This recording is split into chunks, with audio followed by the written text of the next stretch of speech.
I think one reason, we should ultimately be more supportive of the technologically transhuman people is because of the universally agreed upon definition of health.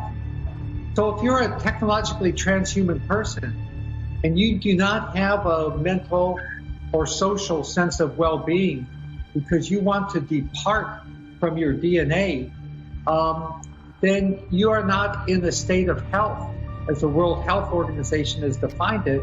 And I believe that society does have an obligation to help bring you into a state of complete health, and therefore to support, nurture, and pay for your technological transhuman modifications.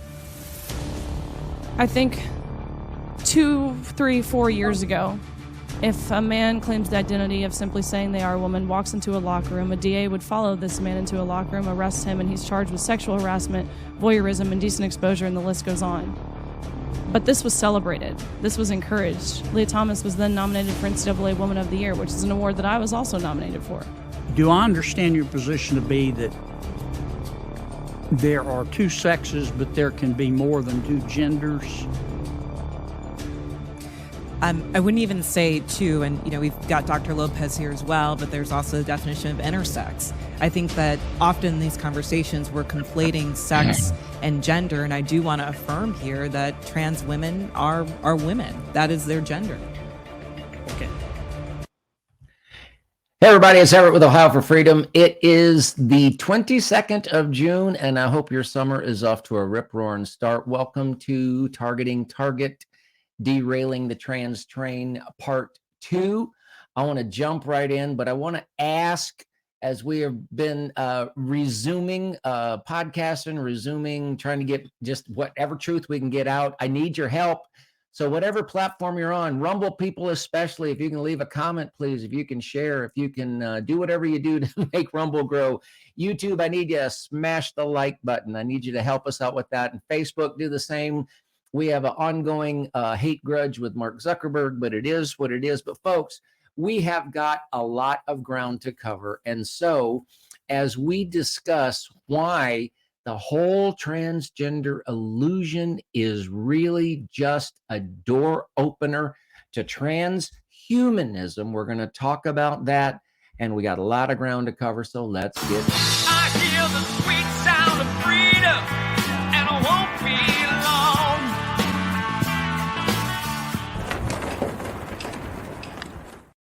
Well, hi, April. How are you? Well, we're just getting started. So, folks, did episode 1 of this series last week to try to lay some groundwork. We're going to do just a little bit of review. I want to say a name at the very beginning of the program, Martine Rothblatt. If you take nothing else away from this presentation, take the name Martine Rothblatt and just start searching. Be prepared to be creeped out, but ultimately, that might be the pinnacle of destination, if that makes any sense, then to give you an idea where this is all going. So here's what I'm going to do.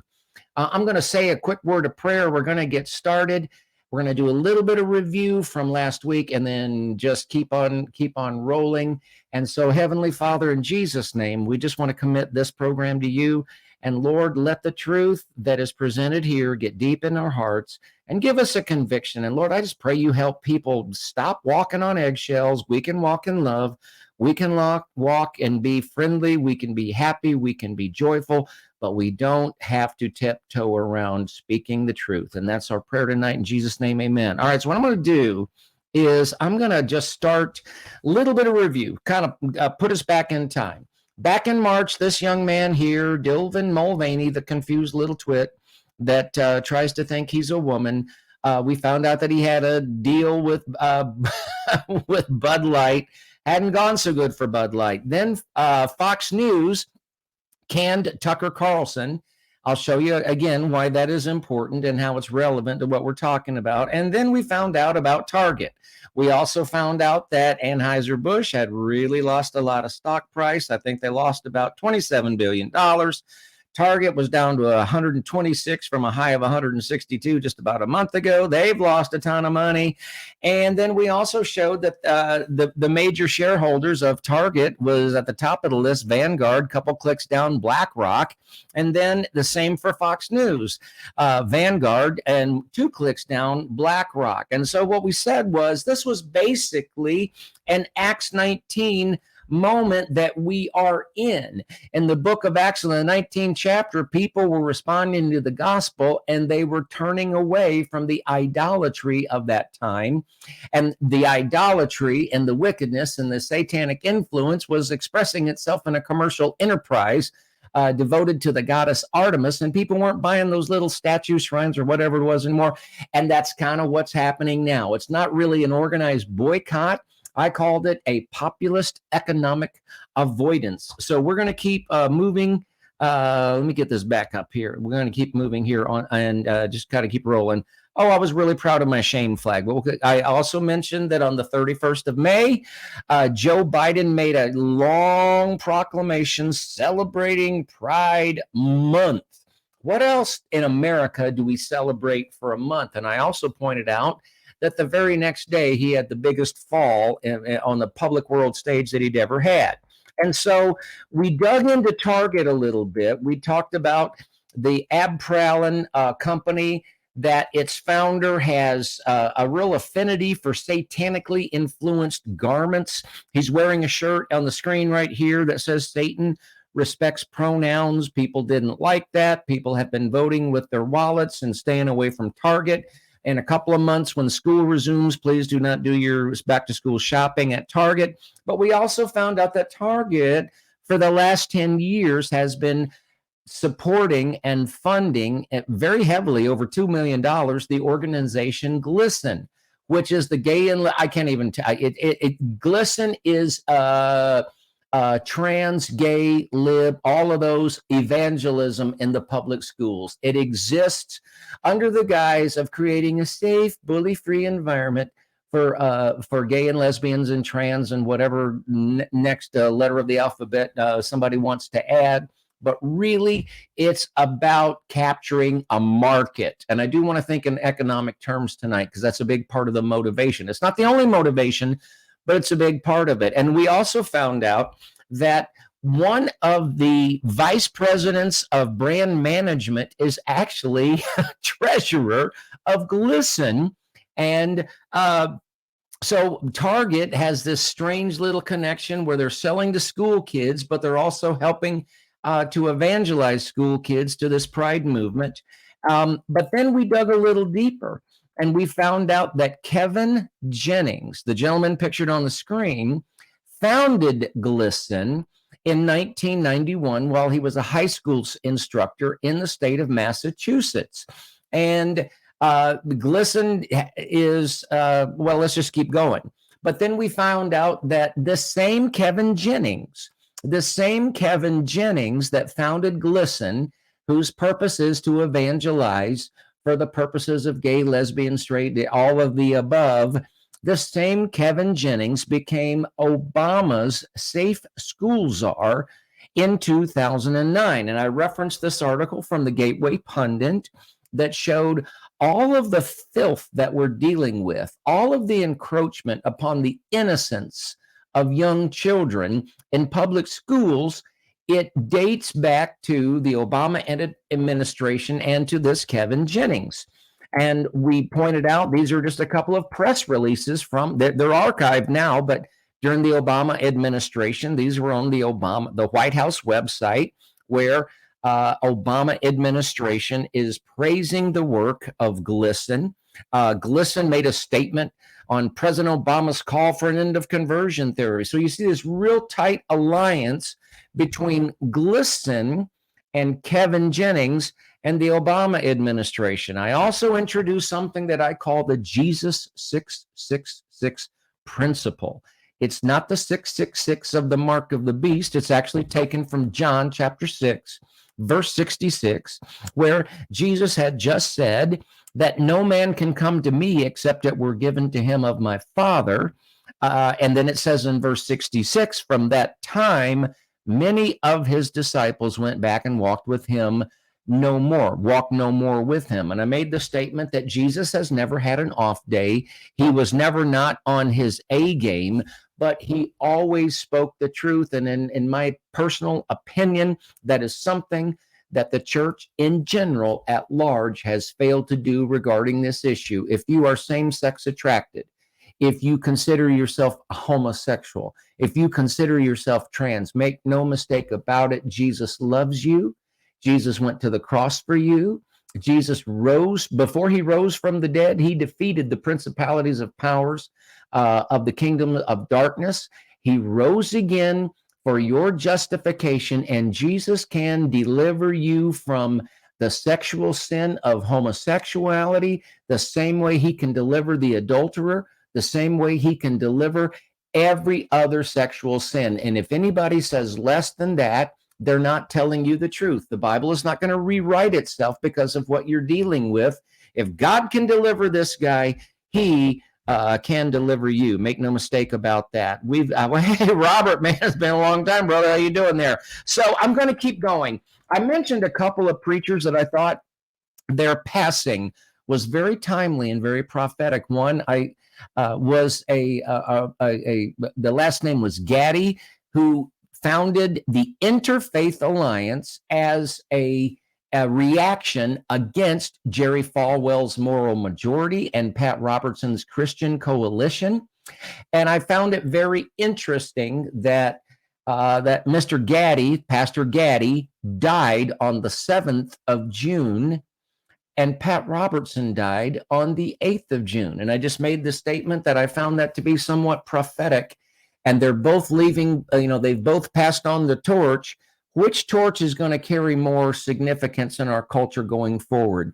The legacy of Pat Robertson, who stood for righteousness and who stood for the truth and the power of the Holy Spirit, or Reverend Gaddy, who's always sought to compromise and couldn't even give Anderson Cooper, the practicing homosexual anchor, a straight answer when Anderson Cooper asked him the question, what does the Bible, what does Christianity say about same-sex attraction? So I want to follow where some of these people are going. Now, another thing that I mentioned last week, it was that now we're getting into the substance of what we're going to talk about tonight. Because if you believe that the transgender movement is about transgenderism, I just got to tell you, that's not it. That's a ruse. It's a means to an end. And here's kind of a proof. This is an article that was written by Andrew Sullivan, who is a gay conservative, if there is such a thing. Now, I made the statement last week that if Mr. Sullivan was my neighbor, if I worked with Mr. Sullivan, I'd have no trouble getting along with Mr. Sullivan from everything that I can tell about him. Okay, because Mr. Sullivan is kind of like, if there is such a thing, an ordinary gay guy. In other words, for the most part, from what I'm able to determine, he just wants to live his life and be a guy that's attracted to guys. I don't condone that. I don't agree with that. God can deal with that, but he's not pushing anything in my face. In this article that I referenced, he's basically saying this this movement that's going on today is nothing like the things that he cares. I don't want somebody that's gay to be fired from a job just because they're gay. The same way, I don't want somebody who is maybe unfaithful in their marriage to be dismissed from a job just because they were unfaithful in their marriage. If somebody's struggling with alcohol, someone's struggling with drugs, if it's not affecting their job performance, I don't want them to be fired. I don't want them to be discriminated against. But what Mr. Sullivan was saying was that position has long since been left behind. The regular gay guys are of no more use to the Pride movement. Let's put it this way. I also referenced this article from the Epoch Times, where you have this former gay and lesbian activist that's pictured in the picture there alongside Riley Gaines. And she was an activist from about 2011, but as things took such a radical turn, she had to leave the movement. I'm going to reiterate this. I know that I'm repeating some of the material from last week, but here's a few things that were mentioned, pardon me, in that Epoch Times article. The promise, this is a direct quote from her, the promise that pro-LGBT companies will succeed in the future comes from a web of organizations, including the World Economic Forum, the United Nations, and Business for Social Responsibility. She also said that when she started as an LGBT activist in 2011, she had never heard of a trans kid. And folks, if you think about it, all this trans craziness, go back even 2 or 3 years, you didn't hear about it. Well, one reason is you'll find out very quickly if you do any research, these folks absolutely hate Donald Trump. They felt that the Trump administration was their worst nightmare. And so they have really stepped up their game now that the FOJO is falsely occupying the place it is. But she also said in the article that she worked with an NGO that was working with GLSEN, and they would do surveys in the schools to find out if kids were bullied. But really, according to this activist, former activist, she said those surveys were weighted to get a certain response because the more children who identified as LGBT, the more funding they would get. And that funding would come from GLSEN, and it would come from the United Nations. And in that article, so I want to kind of trace some of the entities that are really pushing this agenda. And so here's just a screenshot from the World Economic Forum website. In 2019, global businesses launch partnership for global LGBTI equality. So they get involved with Vanguard, they get involved with BlackRock and a whole host of other corporations and put pressure on them using your retirement dollars, my retirement dollars, American citizens and people all over the world's retirement dollars to tell these companies what kind of human resources policies they have to have and so on. And so as a little bit of a teaser, I kind of want to give a little bit of insight, because what I'm going to do tonight is I'm going to talk about this Martine Rothblatt. Little by little, some things will come into focus. But I said that transgender is the door opener to transhumanism. And I want to play one clip right now, and then we're going to talk about it. So here we go. Official to call everybody male or female. And I think it's kind of natural that nowadays many people are expressing themselves along a continuum of gender, a gender spectrum, or just opting out completely of being either male or female. What else do you have to say? The point of view that I have in my book, From Transgender to Transhuman, is that there are actually billions of possible sexual and gender identities. Sex emerges out of a delicate dance of pro-male, anti-male, and pro-female genes. Genes, as much as hormones, shape our brain gender or neurogender. There are multiple different... I'll interrupt Miss Martine right there. I wanted you to hear Martine Rothblatt say that there are billions of gender possibilities. Now, before you dismiss Martine Rothblatt as a kook burger, which actually he is, okay? But at the same time, this guy's like genius level. Martine Rothblatt, basically, if you use GPS, that's Martine Rothblatt. That's Martine Rothblatt. Are you smart enough to do that? I'm not. Have you ever listened to Sirius, is it XM or Sirius Satellite Radio? That's Martine Rothblatt. Are you smart enough to put that together? I'm not. So I got to give credit where credit is due. So that's his background. But then after being married, and I guess he still is, to his lovely wife, Bina, I guess they're both wives now. But in the early 90s, Martin Rothblatt changed his name to Martine and identifies as a woman. Now, surgically, what he's done, I don't know. But this is one of the leaders. He's a best buddy with Ray Kurzweil. And we're going to talk about transhumanism and keep mixing that in further as we go along. But that is from a conference that took place in 2016. And folks, the movement has only grown since then. So let's just keep going here. I wanted to show you this. This is a screenshot of a handout, a pamphlet, a PDF from the United Nations. That's the cover page right there. I just screenshotted one page a little bit further in. And these are the things that they're advocating for the whole world, everybody, every country, everywhere. Companies should adopt policies for trans inclusion. Now, think about it. They want companies all over the world to adopt policies for trans inclusion. But see, you don't even know what trans is because one of their leading advocates will tell you that it's not that you trans from this gender to that gender. There's actually billions of possibilities of genders. For trans inclusion, including recognizing of gender identity of trans staff, customers, and other stakeholders based on self-identification of the person, regardless of whether they're reflected in their official documents. And at the bottom that I've highlighted there, they want companies, and this is going to be very important with this next clip, they want companies should ensure that gender-affirming surgery, treatment, and support are covered by company health insurance. You know, we were shocked and appalled and, pardon me, outraged when we found out that the United States military is now paying for people to have their genitals removed, reshaped, whatever. But the United Nations, which we fund to a great degree, is pushing this all over the world. Now, I'm going to make a connection here with this clip. I want you to hear this.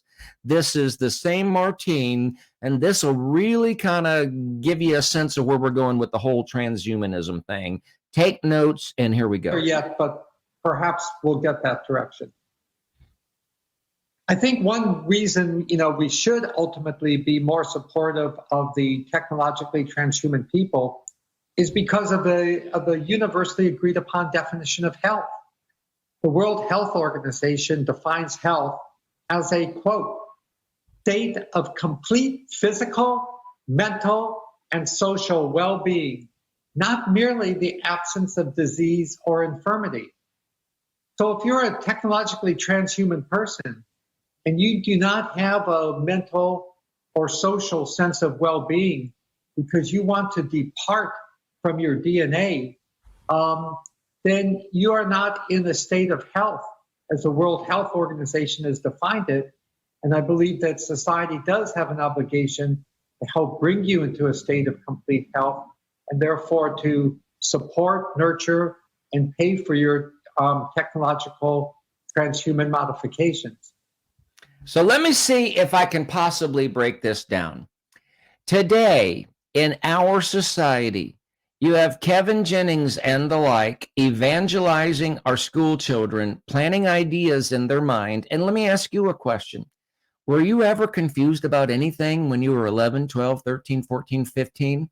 But I know in my day, I never had anybody presenting this idea that if you're not happy, boop, you can just switch and be another gender. But you see, the next step, ladies and gentlemen, is that there isn't just one gender, there's billions of genders. So it's not, and you just heard him say some people are deciding to leave basically the confines of their DNA altogether. In other words, they ain't going to be human no more. And he's talking about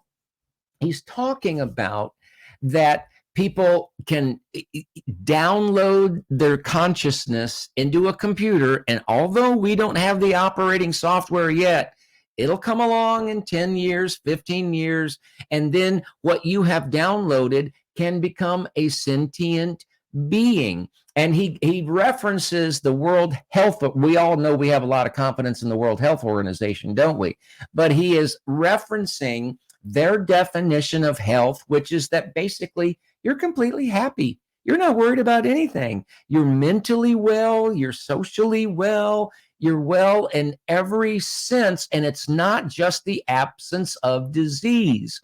And he is saying that the same way they're saying about that if you're a school child and you don't identify with the gender that crazy doctor assigned you at birth when he looked at your genitalia and just arbitrarily assigned you a gender, if you're not happy with that, then you have a right to go to a professional who just a few years ago would have taken at least some time to help diagnose and see if you legitimately had gender dysphoria, which is really, really, really rare. But that's not the case anymore, because the job of health professionals today and mental health professionals today is to affirm. Now think about it.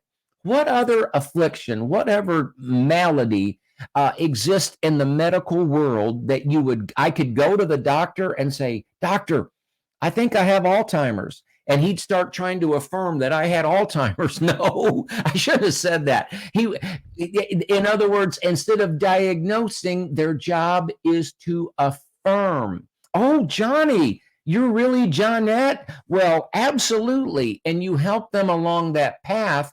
And I just saw an article just a few moments ago. One more state in California, they're advancing legislation that 12-year-olds can be removed from their parents' home, because if that 12-year-old, if little Johnny says, "I want to be Johnette," and mom and dad don't like that, the state can remove them. Why?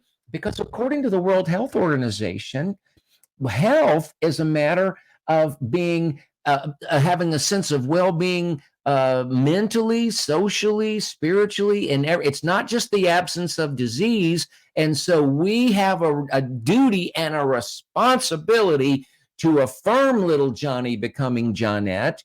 And if he needs surgery, or she needs surgery, or she needs surgery, we've got to pay for it. But Mr. Rothblatt, Mr. Martin Rothblatt, is already thinking several clicks down the road, and he's saying that if Robert Wozni in Alberta, Saskatchewan doesn't really identify as a DNA defined human being, and he doesn't feel good about himself until he gets some kind of a cyber consciousness upgrade, maybe a mental implant, maybe nanoparticles coursing through his body and rearranging his being, then if that's the way hi Robert, how you doing? If that's the way he feels, that we as a society have a responsibility to affirm that and pay for whatever the heck it is that needs to be done to make somebody feel crazy. I hope that's making sense. This stuff, folks, I struggled with these two episodes because I wanted to be real clear, real concise, just lay it out, bam, there it is. It doesn't work this way. This is a big subject. We're going to keep coming back to this. I'm going to get back to my slide presentation. So let's try to look forward again. This is a screenshot. Now, I found this link when I went from Interfaith Alliance, and I think I clicked on the link to the moderate Muslims or progressive Muslims, and then boom, here we are. And this is the whole plan attack for all of Europe, Western and Eastern Europe. I'll let that go. Now, I'm moving forward. So I talked about Kevin Jennings. Kevin Jennings that founded GLSEN in 1991. Kevin Jennings that became Barack Obama's safe school czar and put all that filth in the schools and advocated for all of that. Well, in 2012, Kevin Jennings was leaving for greener pastures. And Kevin Jennings became CEO of a foundation called ARCUS. Now, ARCUS was founded by John Stryker, who was an heir to the Stryker family that has sold over $14 billion worth of medical and surgical supplies. And about the same time in his life, about age 50, John Stryker decided, you know what? I've been married and I've fathered 3 children, but by golly, I'm homosexual, all right. So they founded the ARCUS Foundation. And the ARCUS Foundation exists to fund 2 things, gorillas and apes, okay, and gay, lesbian, trans, queer, all of the above. That was the golden parachute awaiting Kevin Jennings when he left the Obama administration. Now, the this same Kevin Jennings, after he did his marvelous work there at the Arcus Foundation, which is still very much with us, the Arcus Foundation, he left that, and now he is the head of Lambda Legal. Lambda Legal. And Lambda Legal, look it up on Wikipedia, exists to take this whole lesbian trans agenda from just the idea arena and the advocacy arena and push it in the legal arena, and to push lawsuits and to put pressure. One of the things, and some of their founders, you probably can't see this, but one of them is, guess what the top founder of the Lambda Legal is? Arcus. Arcus is one of their top funders, along with Open Society, George Soros. We're in pretty good company, aren't we? The Rockefeller Institute, the Tides Foundation, and Vanguard. To give you an idea of the way that Lambda thinks, look at this. This is an article. The top 10 things that Lambda demanded of Joe Biden. 10 things LGBTQ people and people living with HIV need from the Biden administration. Folks, this is not about you got a neighbor, he has a guy over on weekends, you're not sure what's going on, but they kind of keep to themselves, so, whatever. Folks, we are way, way, way beyond that. So when Fojo first rolls into the White House, one of the things sitting on his desk is a list of demands from Lambda Legal. You got to do this. I'll show you something else that they're very concerned. To give you a sense of where they're coming from. This is from their website. And this is shocking. Oh, my Lord. This is terrible. This is horrible. Did you know that there are 31 states in the United States that have no openly gay or openly LGBTQ plus district or circuit court judges? See what they're doing? They want to get their kind. They want to get their ilk. They want to get their disciples, their gay and lesbian and transgender disciples. They want to get them into places of power and influence. They really don't like that more than half of the states of the United States still do not have an openly gay, lesbian, trans, queer plus district or circuit court judge. Folks, these people are playing for keeps.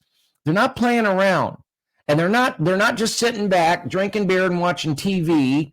They're busy. They're at work. That's why we're way, way, way behind.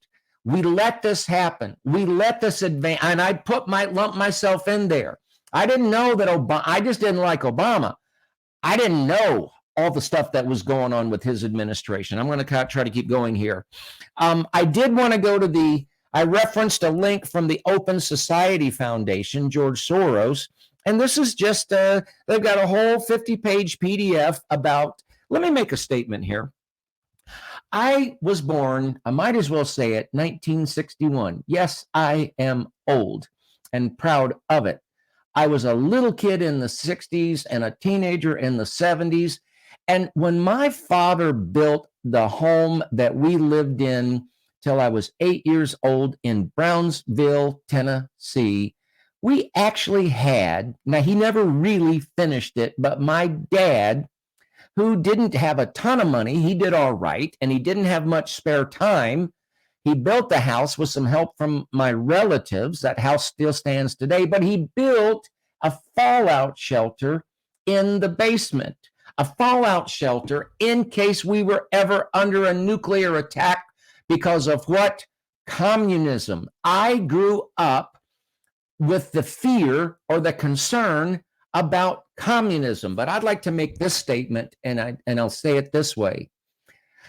Transgenderism is way more effective in disrupting societies and preparing the way for some kind of world domination than communism ever thought about being, because they go absolutely hand in hand. Let's keep going. So I mentioned the Arcus Foundation. Well, here is the founder. Now, this is from an article written on the 28th of January, 2020 by Jennifer Billick. She is a treasure trove of information on this subject. but her title is The Gay Jewish Billionaire Funding the LGBT Movement. She says there's nothing spontaneous or grassroots about the LGBT movement. Kabbalist Jews are using gender dysphoria to destabilize society. You look up at John Stryker, the founder of the Arcus Foundation, and I just wanted to include this screenshot from Wikipedia that they've awarded over $500 million in grants. So you wonder, when Riley Gaines was displaced by William Thomas, the male swimmer swimming with the women's team, and if you listen to her story, you become aware pretty quickly that the faculty, the leadership of that university, they had made up their minds, we're going to have a guy swim in the girls swim team, and we're going to call him a woman, and we're going to stand by that. No, you wonder, why do people do this? Why all of a sudden do you have doctors that don't know the difference between a boy and a girl? Why do you have all this craziness? Well, part of it is what I just showed you. It's because of the money. It's because if you want to climb up the academic ladder, you've got to kiss the right butts to get there. Excuse my language. And when you start tossing a lot, you know what this is? Can I tell you what this is? This is exactly the Bill Gates agenda.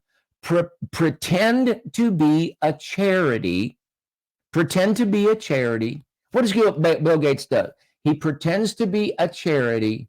He helps create problems that only pharmaceuticals can solve.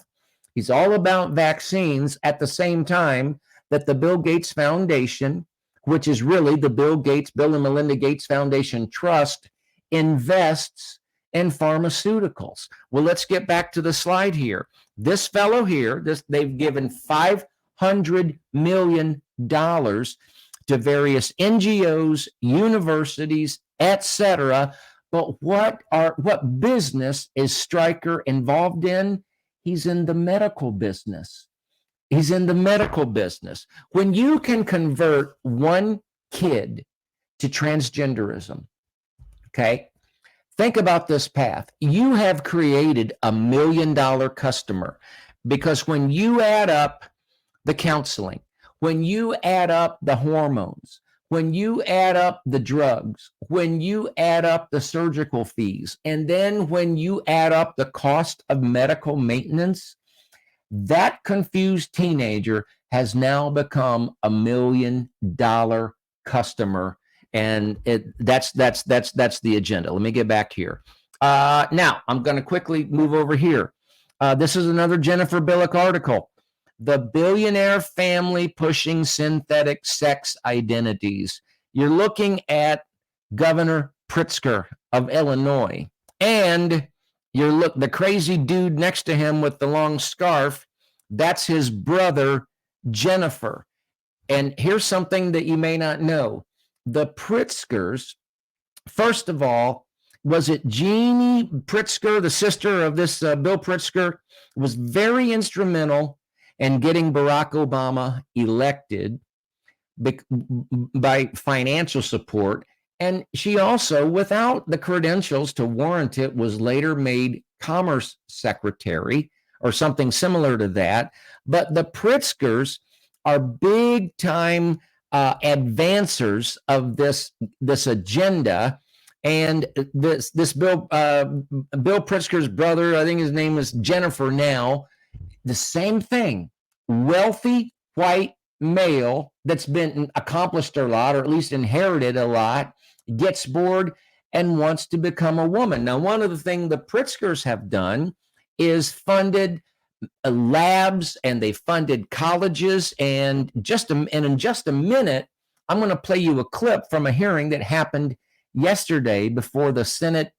Is it the Senate Judiciary Committee? And you will hear this Dr. Jimena Lopez talking like an absolute nutburger crazy woman. She's a pediatrician pushing the transgender agenda. But what you find out is, where'd she get her credentials? From University of Chicago, which has a whole division funded by the Pritzkers.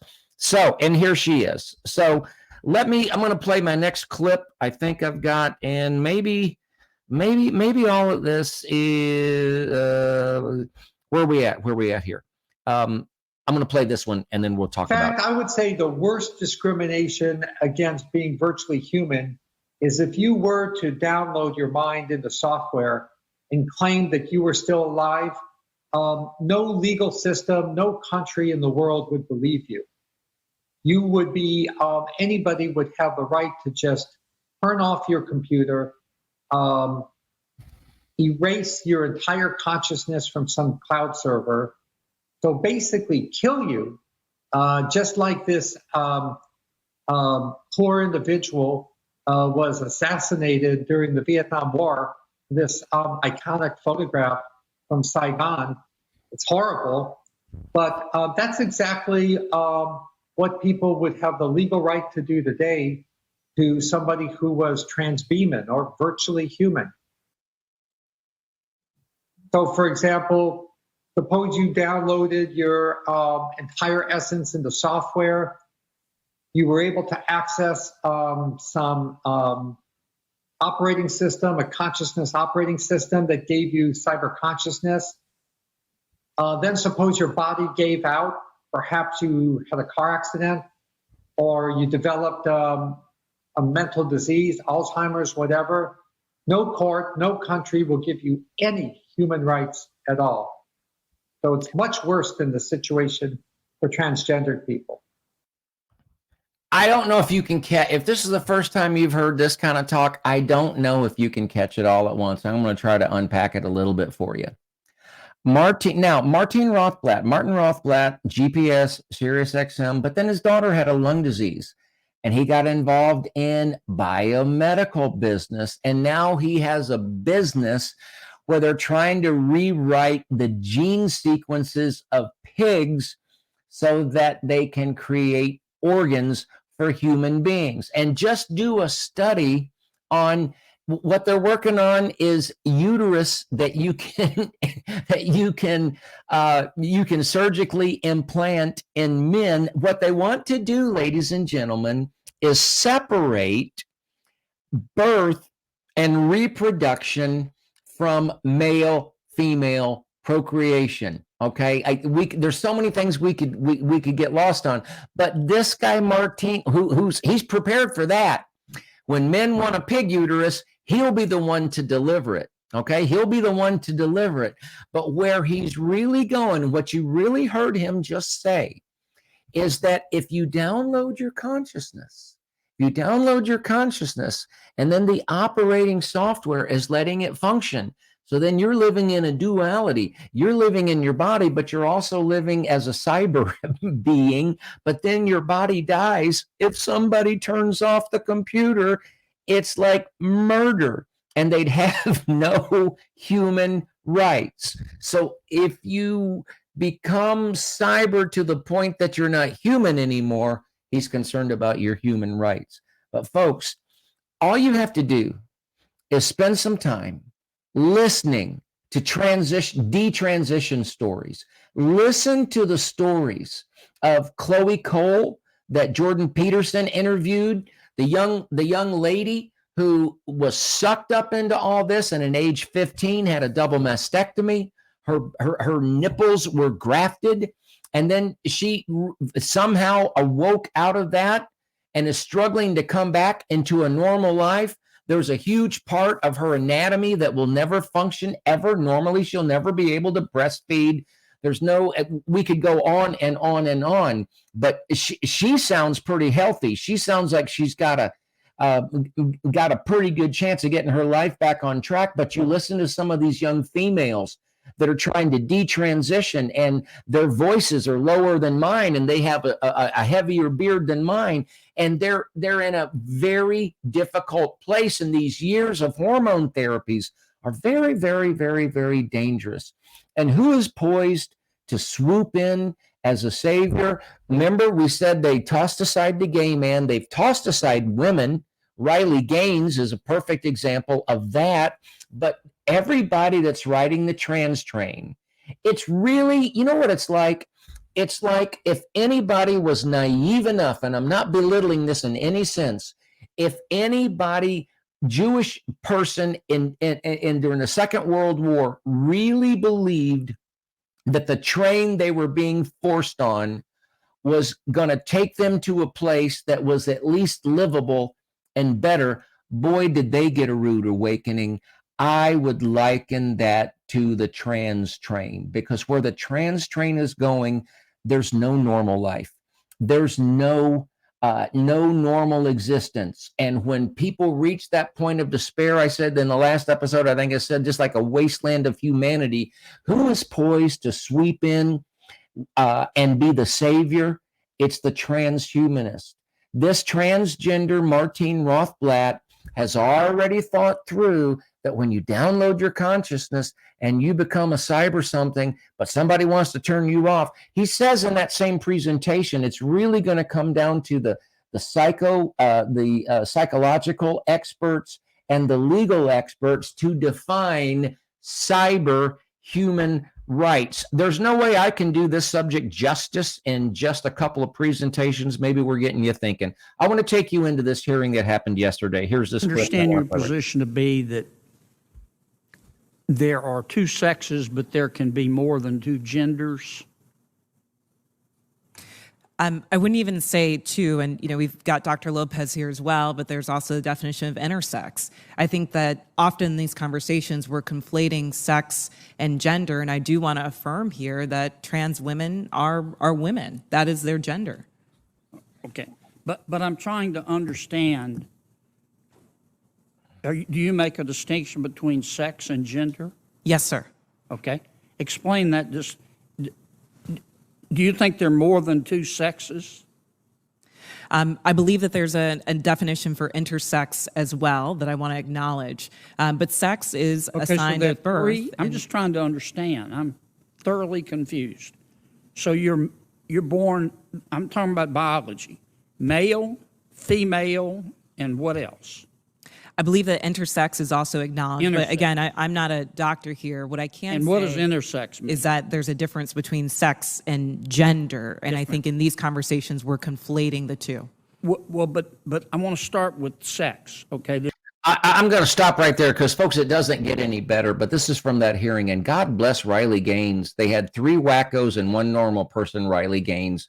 Thank God for Josh Hawley. Thank God for the Senator Mike Lee from Utah. They brought a little bit of sanity to that craziness there. Let me jump back. I want to complete some of these slides here because I really want you to understand. Now, there was a doctor at that hearing yesterday, Jamina Lopez. I think I have a clip from her, but I just wanted to point out this is the doctor in Texas that is suing the state of Texas because Texas passed a law that no, you can't pump these hormones into kids and you can't rush them off to surgery. And so to have their breasts removed, their genitals changed or whatever. And again, this, I looked at this doctor and I just thought, you know what, I'm just going to dig a little bit. And sure enough, she got her credentials at a Pritzker funded university in Chicago, the billionaire Pritzkers, who the guy got so bored, he decided he didn't want to be a guy anymore, wanted to be a fat, ugly trans woman. I'm going to play, let me just stay with this for a little bit. Oh, I just wanted to mention this too. Another guy that helped kick this whole door wide open was, I believe this is the case. I know that this happened, but I believe it was the first time in history. Bill Clinton in 1991 wrote a White House proclamation declaring June as gay and you know something that's interesting about this? Forgive me. This is a screenshot. It's archived, but it's the screenshot from the White House. In Bill Clinton's day, his proclamation, 7203, Gay and Lesbian Pride Month. Now, I want you to notice something. That's in 1999. Look at this. Gay and Lesbian Pride. See, back then, it was gay and lesbian.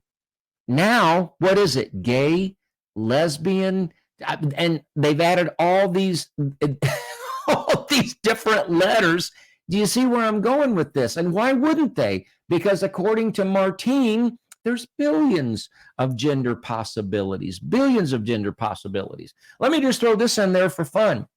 This might help you get an idea how widespread this craziness is. Now, I'm talking about transhumanism and transgenderism, but I hope I'm at least opening the door to you to see that they're definitely connected. This is a PDF from the RAND Corporation, and it's a presentation that they made to the U.S. government. I believe it was to DARPA, but it's talking about technological approaches to human performance enhancement. This is the way these people are thinking. And I just pulled out a few paragraphs from this 50-page PDF. It begins by saying improvements to human performance can be grouped into two categories: improvements that provide a capability beyond exhibited within natural human population, and two, improvements that increase an individual's capability, but only to a level that still falls within the variation present in natural human population. Now listen to this: adding reptilian genes that provide the ability to see in infrared is an example of the first category. So you literally have respected corporations like the RAND Corporation presenting to our government, I believe it's DARPA, say, so you think these people aren't working on this? You think somewhere, someplace, that there isn't somebody that's just chomping at the bit to get a Fauci-like grant so they can experiment with putting reptile genes into human beings so that they can see infrared? And then I'm just kind of stream of consciousness, but then there's this whole discussion that if these enhancements are made to humans, but they're made through, medical means and technological means, then who do those enhancements belong to? Do they belong to the person that received them, or are they actually the property of the people? I've heard those discussions. I'm trying to bring all of this in for a landing. I think I've got at least two more clips I want to play. Here we go. There is no specific age. People can experience that their gender is different as young as 2 when they start talking. Can I stop right there? She has an accent. I have an accent. Everybody has an accent. Wherever you're from and whatever your background is, you have an accent. So I'm not talking about accent, but please listen to this lady's words and ask yourself this question. Very simple question. Is this lady smart, or is she kind of bonkers? There is no specific age. People can experience that their gender is different as young as 2 when they start talking. But by adolescence, most people who identify as transgender do realize that their gender is different. And very often, puberty is a trigger. I'm going to stop right there. If you think that a 2-year-old can tell you and that you should act on it, mommy, can you even really talk that well at age 2? Mother, I've been thinking about it, and really ever since I was 12 months, I've been kind of bothered about it. And where did she get her education? From a Pritzker University. So if you just take this away, I'm going to be bringing this in for a landing here in a little bit. You've got Martine Rothblatt. You've got John Stryker of Arcus Foundation funding this kind of stuff. And then you have the Pritzkers funding it. And at least of the 3 that I mentioned, they are all poised to profit from this advocacy. So I don't think it's just money motivation. I don't. I think it's evil. I think it's control. I think it's trying to be immortal in a sense, but those things can die on the vine. But you mix in some money motivation, and guess what? You've got a formula for advocacy and continuance. I want to play. This is one more clip. I'm nearly done from that same 2016 conference with Now, listen to this. This is just crazy. So how do you manage Martine is answering several questions. different versions of ourselves living at once, and they're not all simultaneously doing the same things, and they start to grow and develop in different directions? How do we handle that? So, Aaron, that's discussed a lot in the book, Virtually Human. I go into quite a bit of detail on it. There are, first of all, technological ways to either easily keep everybody in sync with each other, just the way kind of like your phones and devices all sync with each other. Ultimately, over time, it's quite possible that some versions of yourself may want to obtain a separate legal identity from yourself. And it's not really all that different from two people who may be married together and they have kind of a combined identity as a married couple. Over time, may want to divorce from each other and have separate identities. And I point out in the book, Virtually Human, that I believe two of the most important professions in the near future will be cyber law and cyber psychology, because people will want to be able to demonstrate that they have a unique identity and in fact, and therefore that unique identity should be respected in law. So you may give birth to another version of Aaron that is different from you and continues to live her, his, or their life. And you may be very happy with that. You may try to fight that. But ultimately, it will be mental health professionals and legal professionals that make the decision. Thank you. Cyber therapists and cyber attorneys, because once you become a techno-human, but folks, that is the next step from this transgenderism. I've come to realize transgenderism has actually very little to do with sex. And here's something else too. And you may not be able to unpack, think about this. Transgenderism, it's not even, when I was a kid, it's not even cross-dressers. Cross-dressers are sick men that get turned on from being in women's clothes, but they're still men. Sexually, they're still men. Transgender is leaving all that behind. Transgender is just escaping the human condition. I mean, it's nuts. I want to see if I got anything I left on the table here, and I'm going to try to bring this in for land. By the way, Robert, my buddy, if you're still with us, I got to tell you, I absolutely am not in my 50s, dude. I'm 62 and very proud of it. Now, one of the foundations, I don't want to trace this, and I can bring this in for landing. Last week, I'd said that a little bit about the same time that GLSEN was coming into existence, a group called the Victory Fund was coming into existence, and their whole purpose is to cultivate lists of people with resumes that they can work with to get them elected into office or get them embedded into other levels of government. This is in 1993. They were getting started. If you fast forward to 2008, I said this last week, they presented a list of over 3,000 vetted resumes of openly LGBTQ. Now, did you notice when Bill Clinton made the Pride Cup proclamation in 1999, it was just LG, but now it's LGBTQ leaders. They presented 3,000 resumes, and they were really happy that more than 300 of those resumes were hired in by the Obama administration. But fast forward to today, look what they're up to today. Victory Fund is up. Where do you think that crazy Rachel Levine came from? Where do you think Sam Brinton came from?